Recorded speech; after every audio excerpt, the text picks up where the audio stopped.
किसान भाइयों नमस्कार। आज हम चर्चा करेंगे कि सूकर पालन का उत्तम प्रबंधन कैसे हो और सूकर पालन से आप कितना ज़्यादा से ज़्यादा अतिरिक्त आय कमा सकते हैं। पशुपालन में सूकर पालन एक ऐसा उद्यम है जिसमें आप बहुत ही कम समय में बहुत कम पूंजी लगाकर कम जगह में ज़्यादा से ज़्यादा आप फायदा कर सकते हैं। आप उत्तम सूकर पालन अपने यहाँ अपने फार्म में कैसे कर सकते हैं।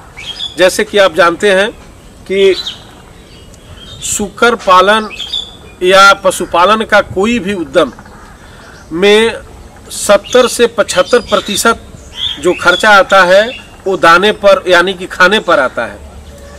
लेकिन ये बात हम कहें कि सूकर पालन का पद्धति आप अगर अपनाते हैं, शहरी क्षेत्र में जो भी होटल्स हैं, क्लब्स हैं या कैंटीन्स हैं, वहाँ का जो बचा हुआ जूठा आहार जो बच जाता है, भोजन बच जाता है, उसका उपयोग करते हैं। इसके अलावा जो अब सब्जी बाजार में जो खराब सब्जियां, सड़ी गली सब्जियां जो बच जाती हैं, उसका प्रयोग अगर आहार के रूप में सूकर के लिए कराया जाता है तो इसके आहार पर खर्च लगभग आप बोल सकते हैं कि नगण्य हो जाता है। और ज़रूरत है कि आप एक शेड बनाएं।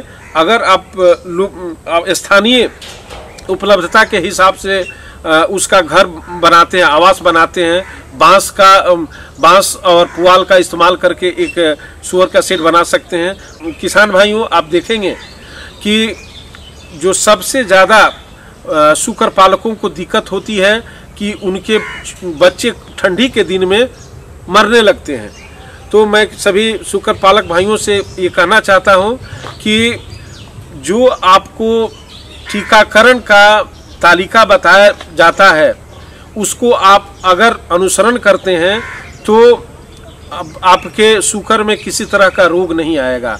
आप जानते हैं कि सूकर में मुख्यतः 3 से 4 रोग ऐसे हैं जो कि उसके प्राणघातक होते हैं। पहला तो स्वाइन फीवर, जिसको सूकर ज्वर बोलते हैं। तो इस रोग में होता क्या है कि सूकर में ज़्यादा बुखार हो जाता है, खाना पीना छोड़ देती है, सूकर जो शिथिल हो जाती है, उसके मुंह में और छाले पड़ जाते हैं। इसके अलावा जो है उसके पेट में भी कुछ कुछ दाने निकलने लगते हैं, बुखार होता है और वो उसका हो सकता है कि उसका जो लैट्रिन है वो पतला डायरिया टाइप का हो जाता है। तो आप समझें कि आपके जो शेड है उसमें जो सूकर है वो इस सूकर ज्वर से ग्रसित है।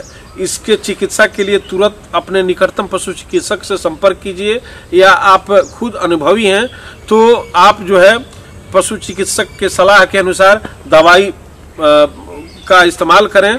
और मैं आपको इस वीडियो के माध्यम से ये बताना चाहता हूँ कि आपके यहाँ जो एक घरेलू नुस्खा मैं बताने जा रहा हूँ, जो आपके घरों में जो सामान उपलब्ध है उसका इस्तेमाल करते हुए इस रोग के निदान के लिए आप औषधि बना सकते हैं। और उसका अगर इस्तेमाल करते हैं तो आपका सूकर जल्दी से स्वस्थ हो जाएगा और दूसरा सूकर भी इस रोग से ग्रसित नहीं होगा। आपको बता दें, आपके घरों में हल्दी पाउडर है, इसके अलावा लहसुन प्याज है, इसके अलावा जो है मधु है। ये लहसुन प्याज अदरक का पेस्ट आप बना लें। इसमें 50 ग्राम आप ये डाल दें, मधु डाल दें। और किसान भाइयों इसमें पूरे इसको आप पेस्ट बना करके उसको सुबह शाम लगभग 100 ग्राम खिलाते हैं तो आपका जो सूकर है बहुत जल्दी ही जो लक्षण उसका सूकर ज्वर का दिखाई देता है उससे आप निजात पा जाएंगे। एक बात आपको और से ध्यान देना होगा कि प्रत्येक 2.5 से 3 महीने पर अपने सूकर का पेट के कृमि का दवा देना मत भूलें। धन्यवाद।